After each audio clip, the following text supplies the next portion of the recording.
तो यार तुमने कभी ना कभी तो सुना होगा हाई ब्लड प्रेशर और लो ब्लड प्रेशर की रिगार्डिंग, और हमने पिछली वीडियो में भी इसके रिगार्डिंग बात की थी।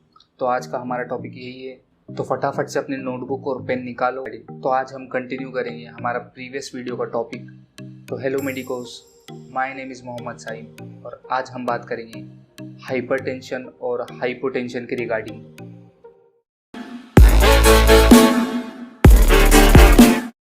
तो सबसे पहले तो एक सबसे कॉमन बात कि ये जो वर्ड है हाइपो तुमको जनरली पता ही होगा। इसका मतलब है कोई चीज़ कम होना, हाइपो, और हाइपर का मतलब है कोई चीज़ ज़्यादा होना। और हमने पिछले वीडियो में बात की थी कि हाइपोटेंशन मतलब ब्लड प्रेशर लो और हाइपरटेंशन मतलब ब्लड प्रेशर ज़्यादा। तो हमने पिछली वीडियो में देखा था कि ब्लड प्रेशर 90 सिस्टोलिक और 60 डायस्टोलिक से कम हो तो उसको हाइपोटेंशन बोलेंगे, और अगर ब्लड प्रेशर 140 सिस्टोलिक और 90 डायस्टोलिक से ज़्यादा हो तो उसको हाइपरटेंशन बोलेंगे। तो आज हम इन दोनों के रिगार्डिंग बात करेंगे कि इनके कॉजेज़ क्या है, इनके सिम्टम्स और इनकी रेमेडीज़ क्या है, कि हम इनको कैसे ट्रीट कर सकते हैं। हमने ये तो देखा है कि हाइपोटेंशन कब होता है, कि जब ब्लड प्रेशर 90 सिस्टोलिक और 60 डायस्टोलिक के नीचे हो तो हाइपोटेंशन हम उसको कहेंगे। और इसके दो मेन कॉज होते हैं, एक तो लॉस ऑफ H2O और लॉस ऑफ ब्लड। अगर बॉडी में इन दोनों में से किसी भी चीज़ की कमी हुई तो हमको हाइपोटेंशन देखने मिल सकता है। तो सबसे पहले हम बात करेंगे H2O की। H2O से क्या मतलब है? H2O से मतलब है लॉस ऑफ H2O से मतलब है डायरिया जिसकी ज़्यादा फ्रीक्वेंसी हो, ठीक है। दूसरा की प्रोफ्यूज स्वेटिंग। अब ये प्रोफ्यूज स्वेटिंग इसका मतलब बहुत ज़्यादा पसीना होना, बहुत ज़्यादा पसीना हुआ, ठीक है, तो इसकी वजह से भी बॉडी में वाटर का अमाउंट कम होता है। इस पिक्चर में देखिए ये इसका पसीना निकल रहा है, इनडायरेक्टली ये वाटर ही है। अब हम देख लेते कि एक्सेसिव लॉस ऑफ ब्लड का क्या मतलब है। तो इसका मतलब है कि रोड एक्सीडेंट्स, जो रोड ट्रैफिक एक्सीडेंट्स होते हैं जिसमें हाथ कट जाता है, पैर कट जाता है और बहुत सारा खून बहता है, उसमें भी पेशेंट को लो ब्लड प्रेशर का शिकार हो सकता है पेशेंट। और हैवी मेंस्ट्रुअल ब्लीडिंग जो कि फीमेल्स में होती है, उससे भी हाइपोटेंशन हो सकता है, वो भी एक कॉज है hypotension. Excessive loss of blood में या फिर लॉस ऑफ ब्लड में हमारे पास दो केसेस आ गए, एक तो एक्सीडेंटल केस और या फिर हैवी मेंस्ट्रुअल ब्लीडिंग। दोनों में ज़्यादा अमाउंट ऑफ ब्लड लॉस हुआ तो पेशेंट को हाइपोटेंशन हो सकता है। अब हम बात करते हैं हाइपोटेंशन के सिम्टम्स।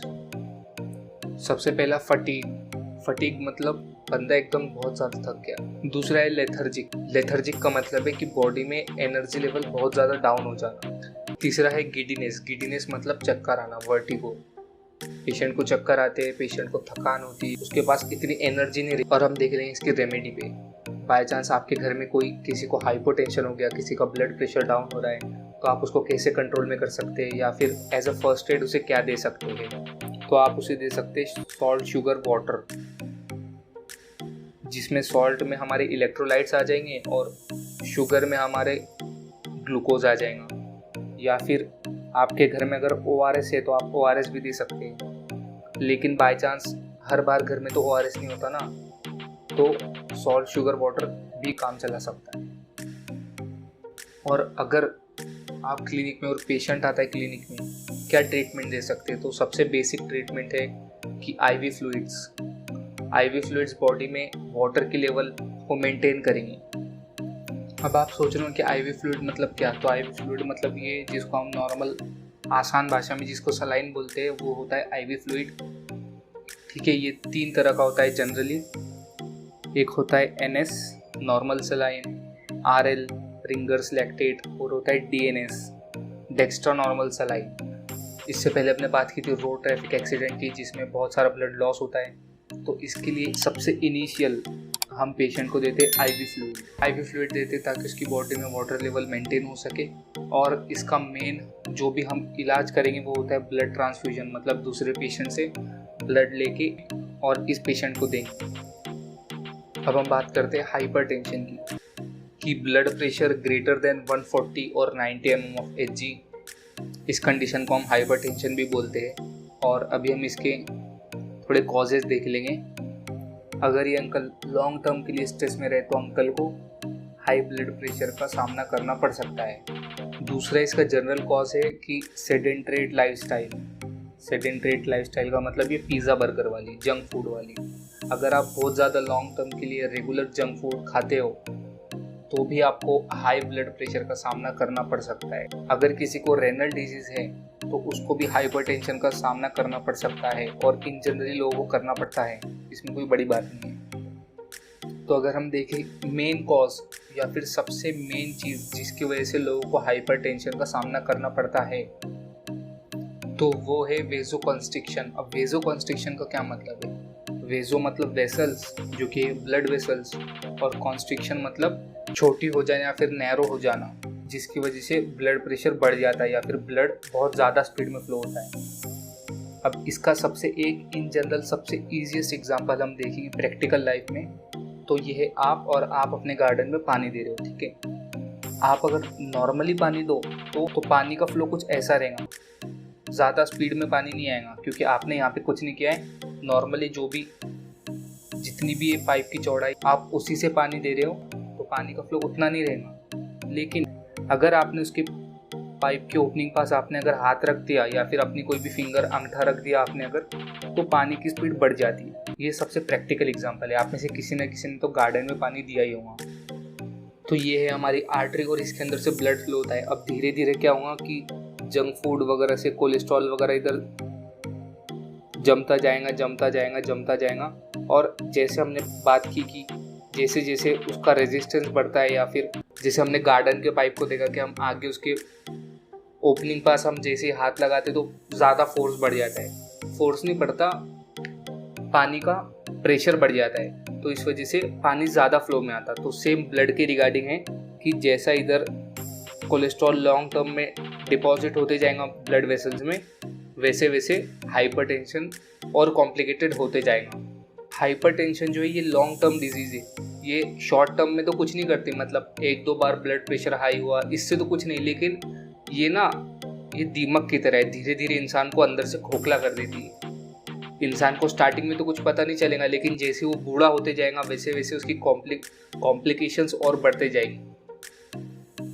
और अगर ऐसी वेसोकंस्ट्रिक्शन चलता रहा तो आर्टरी की ल्यूमन नैरो हो जाती है। ल्यूमन नैरो होना मतलब, अब ये है हमारी नॉर्मल आर्टरी और इतना एरिया है ब्लड को पास होने के लिए, तब कुछ नहीं, लेकिन धीरे धीरे जैसे ये जमा होते जाएंगे इधर जो भी कोलेस्ट्रॉल वगैरह या फिर प्लाग इसको हम कहेंगे, तो ये जमा होकर सिर्फ इतना एरिया छोड़ देता है ब्लड को पास होने के लिए। तो इसके लिए ब्लड प्रेशर भी बढ़ जाता है, और एक टाइम पे जाके ये जो येलो कलर का ये इसको पूरा ब्लॉक कर देगा। तो ये जो इतनी जगह है ना ये भी पूरी ब्लॉक हो जाएंगी, जिसकी वजह से ब्लड फ्लो रुक जाएगा। अगर ये लॉन्ग टर्म की वजह से ब्रेन में इफेक्ट किया, ब्रेन के आर्टरीज को इफेक्ट किया, तो स्ट्रोक के चांसेस बढ़ेंगे। अगर हार्ट में सेम कंडीशन हुई तो मायोकार्डियल इस्कीमिया एक कंडीशन होती है, पेशेंट को इसका सामना भी करना पड़ सकता है। अब हम बात करेंगे हाइपरटेंशन के सिम्टम्स की। मैक्सिमम पेशेंट्स असिम्प्टोमेटिक रहेंगे, लेकिन कुछ केसेस में हेडेक या फिर नेक एक, या फिर ऐसा हो सकता है कि पेशेंट को दिखाई ना दे, कभी कभी ऐसा भी हो सकता है। अब हम बात करते हैं इसके रेमेडीज़ की।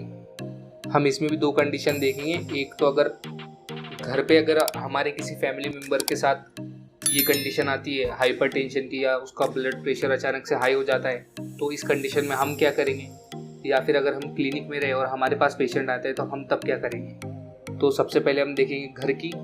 तो सबसे पहले और सबसे मेन कि उसका सॉल्ट रेस्ट्रिक्ट कर देना बिल्कुल। अब सॉल्ट रेस्ट्रिक्ट कर देना ऐसा क्यों? क्योंकि जो सॉल्ट्स रहते हैं, अगर ये सॉल्ट्स बॉडी में बढ़े तो ये ब्लड प्रेशर को भी बढ़ा देगी। दूसरा अगर हम बात करें तो हम इनको शुगर वाटर भी दे सकते हैं। अगर घर पे हुआ तो हम फर्स्ट एड में ये सब दे सकते हैं कि सॉल्ट रेस्ट्रिक्ट कर दिया, शुगर वाटर दे दिया, तो ये एज अ फर्स्ट एड है, लेकिन ये उसका इलाज नहीं है। एज अ फर्स्ट एड हम ये दे सकते हैं। क्लिनिक में अगर हम बात करें, अगर हम वेसोडाइलेटर्स देंगे तो कॉन्स्ट्रिक्टेड आर्टरी डायलेट हो जाएंगी और ब्लड प्रेशर को धीरे धीरे रिड्यूस करेगा और ब्लड प्रेशर को नॉर्मलाइज कर देगा। तो डायबिटिक पेशेंट्स को हम जनरली ये सब नहीं दे सकते। तो डायबिटिक पेशेंट्स की अगर हम सेपरेटली बात करें तो उनके लिए ABC ये सोल्यूशन होता है। अब ABC का क्या मतलब, तो डायबिटिक पेशेंट्स के लिए जो ABC है उसका मतलब है A for ACE inhibitor, ACE inhibitor का मतलब है angiotensin converting enzyme inhibitor, B for beta blockers और C for calcium channel blockers. ये ड्रग के टाइप से ये जनरली डायबिटिक पेशेंट्स को देते हैं।